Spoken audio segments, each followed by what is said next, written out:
Personal story segment tonight, an amazing point of view from the former governor of Minnesota, Jesse Ventura. Speaking with Alan Colmes on the radio yesterday, he said this about the American sniper Chris Kyle. A hero should have honor. A hero is not how many people you've killed. He was obviously a great sniper. He's obviously a great shot. He obviously did his job correctly. Alan, let me fire this one at you. Do you think the Nazis had heroes? But are you comparing what the Nazi mission was versus what our mission is in war as a country? Well, I'm stating that we invaded Iraq. We were not asked in. We invaded a country. We overthrew its government. And then we killed people that lived there. Are we analogous to the Nazis? Well, and the communists, yeah. Here now, Alan Colmes. So when you heard that, what did you think? Once you bring up the Nazis, it's like Godwin's Law. The longer an argument goes on, the shorter someone's going to eventually bring up the Nazis. I mean, you lose the argument. It's insane to compare our fighting troops to the Nazis. But that's what he did he not? Yeah, I don't agree with that. All right. We don't use him on a show here on The Factor because he's a 9/11 truther. He's out there on a lot of different levels. But he was a former governor of Minnesota. That's right. What does that say about Minnesota? Well, it's in a unique state, isn't it? Well, you got Al Franken as a senator there. But Al Franken is probably more in the mainstream in terms of political thinking. Compared to this guy, Al Franken is a great. He's Plato. You would vote for Al Franken over Jesse Ventura.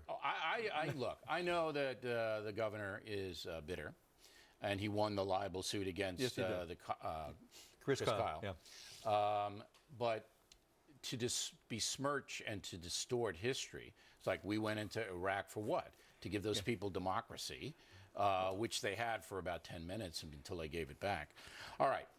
You saw the Code Pink interview I did yesterday? Yes, I did. Would you say that you, Alan Colmes, are as liberal as Code Pink? I would say probably so. That doesn't mean I agree with their tactics. Okay, so you say that Alan Colmes and Code Pink are in the same zone of liberalism. If you want to have a chart, a pie chart, okay. Right. Well, you're an honest man, Colmes. Now, you saw Medea Benjamin. Right. And I asked her a very simple question. Yeah. It says, I'm a simple man. Okay, how would you confront ISIS? Because this was on the day the Jordanian fighter pilot got burned to death. And her answer was, we would have a big meeting with people in the Middle East, and we'd cut off their funding and their recruiting. All right. She is anti-war. Oh, no, but just stay on that. Do you firmly believe that a meeting is going to stop the ISIS terror crew? I don't believe she was as simple as saying it's a meeting. You work with your allies to try to cut off the funding. We know the Saudis have funded. We know that certain countries have funded. Okay, but these are individual checks being written, not governmental checks. Okay, so to me, I'm seeing a person who has no clue about how to stop these ISIS terrorists. You go to the money trail. You actually try to stop where the money is coming from. Maybe you could do that on an individual basis, but that's certainly not going to stop ISIS because they're selling oil, they're kidnapping people for ransom, they'll have You don't think the Saudi government had anything to do whatsoever? I don't care. I don't care what they had to do with it. I want to stop these animals from setting anybody else on fire or beheading people. Now, what would you do to stop ISIS? I'm not sure we can.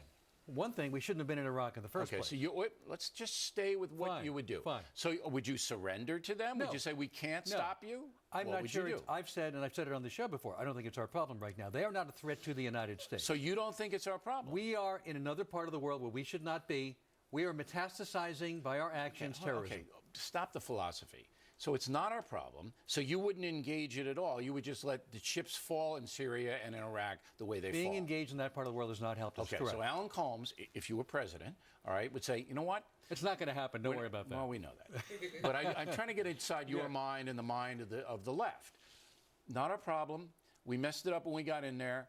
We'll withdraw. We'll let ISIS do what they want. They can set as many people as they want on fire, and I'm going to do nothing about it. No matter how long we stay there, the minute we leave, and we can't stay there forever, there's going to be conflict. Okay, so that's what you would do, pretty much nothing. Unless and until we have actionable intelligence that we are a threat, that our country, our homeland is a threat. So what is the difference between you and Neville Chamberlain and Lindbergh and the elder Kennedy in the 1930s when the Nazis were committing atrocities and they said, just the way you said it, it's not a problem. They're over there We shouldn't get involved. Once again, What's the you are difference? comparing them to the Nazis. You're comparing ISIS to the Nazis. Nazis. Same I'm not sure mindset. it's an apt comparison. What's the difference? They're not a nation state. What's the They are not the same as the Nazis. Okay, but they're committing atrocities. Unless and until they are an actual threat to the United Right, so States. you would have been with Lindbergh and the elder Kennedy and with the isolationists as Hitler I'm not an rose. isolationist. Once you have actionable intelligence, you act.